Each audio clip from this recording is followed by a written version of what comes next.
Viral di media sosial, seorang pengendara motor diduga pura-pura kesurupan saat diberhentikan petugas kepolisian. Dalam videonya, pria yang memakai ikat kepala itu mulai melotot dan bertingkat seperti orang kesurupan. Video yang memperlihatkan pengendara diduga berpura-pura kesurupan itu dibagikan akun Facebook @terlalutuman.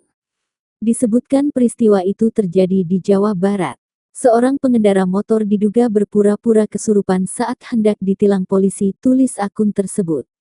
Aksi pria yang diduga kesurupan itu mendapatkan banyak komentar dari netizen.